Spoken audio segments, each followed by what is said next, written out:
पाप मोचनी एकादशी कब है 2026 में? पारण का शुभ मुहूर्त क्या होगा और पाप मोचनी एकादशी की पूजा विधि क्या होगी? पाप मोचनी एकादशी की नियम क्या होते हैं, आइए जानते हैं। भक्तों, हिंदू पंचांग के अनुसार चैत्र मास की कृष्ण पक्ष की एकादशी को पाप मोचनी एकादशी के नाम से जाना जाता है।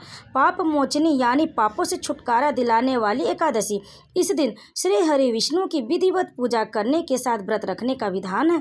जो भी भक्त सच्ची श्रद्धा और भक्ति के साथ इस दिन भगवान विष्णु के चतुर्भुज रूप की पूजा करते हैं, भगवान विष्णु के साथ माता लक्ष्मी की पूजा करते हैं, तो सभी पाप नष्ट हो जाते। पाप मोचनी एकादशी के दिन व्रत रखने के साथ जप तप और दान करने से आत्मिक शांति मिलने के साथ साथ अंतःकरण को भी शुद्ध करता है। इसके साथ ही सुख समृद्धि खुशहाली मिलती है। इस साल चैत्र कृष्ण पक्ष की एकादशी तिथि 2 दिन होने के कारण असमंजस की स्थिति बनी हुई है कि किस दिन पाप मोचनी एकादशी का व्रत रखना लाभकारी हो सकता है। तो भक्तों, आइए जानते हैं पंचांग के अनुसार कि पाप मोचनी एकादशी की सही तिथि, शुभ मुहूर्त, पारण का समय, धार्मिक महत्व। तो भक्तों, वीडियो में अंत तक बने रहें। अगर आपको हमारी जानकारी पसंद है तो वीडियो को लाइक जरूर करें, शेयर करें और कमेंट में विष्णु भगवान की जय लिखकर हमारे चैनल को सब्सक्राइब जरूर कर लें। तो भक्तों, सबसे पहले हम जानेंगे कि पाप मोचनी एकादशी 2026 में कब है, उसका शुभ मुहूर्त क्या होगा।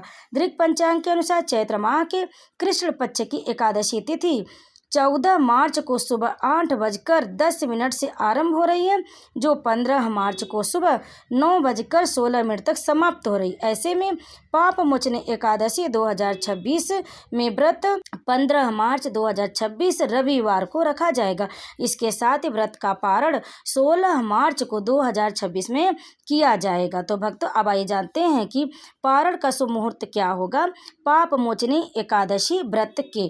तो दृग पंचांग के अनुसार पाप मोचनी एकादशी व्रत का पारण 16 मार्च को सुबह 6:30 से लेकर सुबह में 8:54 के बीच में करना शुभ होगा। इस शुभ मुहूर्त में आप सुबह जल्दी उठें और भगवान विष्णु माता लक्ष्मी की विधि विधान से पूजन करें, उनका आशीर्वाद प्राप्त करें, उन्हें तुलसी दल अर्पित करें, उन्हें भोग लगाएं, उनकी आरती उतारें और अपनी व्रत पूर्ण करने की याचना करें। उसके बाद तुलसी दल मुख में डालते हुए आप इस व्रत को पूर्ण करें, दान दक्षिणा अवश्य करें। उसके बाद आप शुद्ध सात्विक भोजन ग्रहण करें जिसमें लहसुन प्याज ना हो, तभी आपका व्रत पूर्ण होगा। और दान दक्षिणा गरीब लोगों की सहायता करें और जितना सामर्थ्य हो उसके हिसाब से आप धन वस्त्र फल कुछ भी दान कर सकते। दान करने से एकादशी के पुण्य की प्राप्ति होती है और सभी पाप नष्ट हो जाएंगे, सभी मनोकामनाएं पूर्ण होगी, भगवान विष्णु माता लक्ष्मी की कृपा होगी। तो भक्तों, इस साल पाप मोचनी एकादशी पर मीन संक्रांति भी पड़ रही। दरअसल 15 मार्च को सूर्य मीन राशि में प्रवेश करने वाले, इसलिए इस दिन स्नान दान का विशेष महत्व होगा। इसके अलावा इस दिन शिव के साथ सर्वार्थ सिद्धि योग का भी निर्माण हो रहा है और इस दिन श्रवण नक्षत्र का भी निर्माण हो रहा है। तो भक्तों, आइए जानते हैं कि पाप मोचनी एकादशी 2026 में पाप मोचनी एकादशी का महत्व क्या है। हिंदू धर्म में पाप मोचनी एकादशी का विशेष महत्व है। इस दिन भगवान श्री हरि विष्णु का पूजन करने के साथ व्रत रखने से अनजाने में किए गए पापों से मुक्ति मिल सकती है। इस दिन भगवान विष्णु के चतुर्भुज स्वरूप की पूजा की जाती है, जिससे साधक को हर एक परेशानी से मुक्ति मिलने के साथ नकारात्मक ऊर्जा से निजात मिल सकती है। इसके अलावा इस व्रत का पालन करने से 1000 गायों के दान के समान पुण्य की प्राप्ति हो सकती है।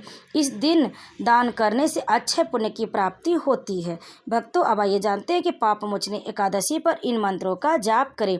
ओम नमो भगवते वासुदेवाय, ओम नमो नारायण, ओम विष्णवे नमः, ओम होम विष्णवे नमः, ओम अंग वासुदेवाय नमः, ओम अंग अंकशरणाय नमः। आप इस मंत्र का जाप करें और भगवान विष्णु की विधि विधान से पूजन करें और आरती उतारें। तो भक्तों, अब आइए जानते हैं कि एकादशी के दिन कौन सी गलती नहीं करनी चाहिए।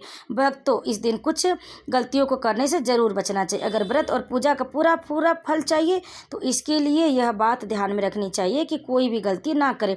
जैसे एकादशी पर चावल नहीं खाना चाहिए और यह नियम पाप मोचनी एकादशी पर लागू होता है। इस दिन किसी के लिए भी मन में बुरा ख्याल नहीं लाना चाहिए। इसके अलावा इस दिन किसी भी कीमत पर तुलसी का पत्ता नहीं तोड़ना चाहिए। एकादशी के एक दिन पहले तुलसी की पत्तियां तोड़कर कर रख लें और उसके बाद एकादशी के दिन भगवान विष्णु को अर्पित करें।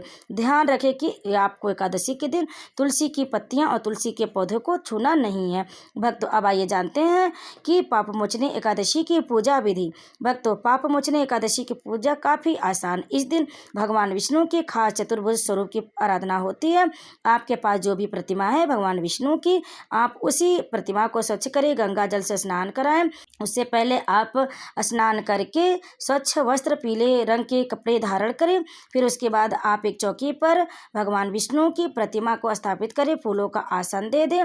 फिर आप उन्हें पीले वस्त्र ओढ़ाएं और अच्छा सूत्र चढ़ाएं। उसके बाद आप मंदिर में भगवान विष्णु की तस्वीर की स्थापना के बाद धूप बत्ती और दिया जलाएं। इसके बाद भगवान को पीले रंग का फूल अर्पित कर दें, साथ ही पंचामृत भी रखें। पूजा करने के बाद आखिरी में पाप मोचनी एकादशी व्रत की कथा का श्रवण करें और इसके बाद भगवान से किसी भी भूल चूक के लिए क्षमा याचना करें और भगवान विष्णु की आरती उतारें। और सुबह और शाम दोनों समय भगवान विष्णु माता लक्ष्मी की पूजा करें और दिन भर फलाहारी रखें। और उसके बाद अगर आपको व्रत धारण करना है तो आप भगवान विष्णु के समक्ष व्रत का संकल्प अवश्य ले लें। तो भक्तों, कुछ यह एकादशी की नियम होते हैं और यह पूजा विधि होती है। जितनी आपकी शक्ति है, सामर्थ्य है, उसी हिसाब से आप पूजा करें, भक्ति करें। तो भक्तों, अगर आपको हमारी जानकारी पसंद आए, वीडियो को लाइक शेयर कमेंट जरूर करें। आप सभी भक्तों को पाप मोचनी एकादशी की हार्दिक शुभकामनाएं। आप सभी भक्तों पर भगवान विष्णु माता लक्ष्मी कृपा सदैव बनी रहे। अगर आपको हमारी ये वीडियो पसंद आए तो लाइक करें, शेयर करें और कमेंट में विष्णु भगवान की जय लिखकर हमारे चैनल को सब्सक्राइब जरूर कर ले। तो प्रेम से बोलिए भगवान विष्णु माता लक्ष्मी की जय।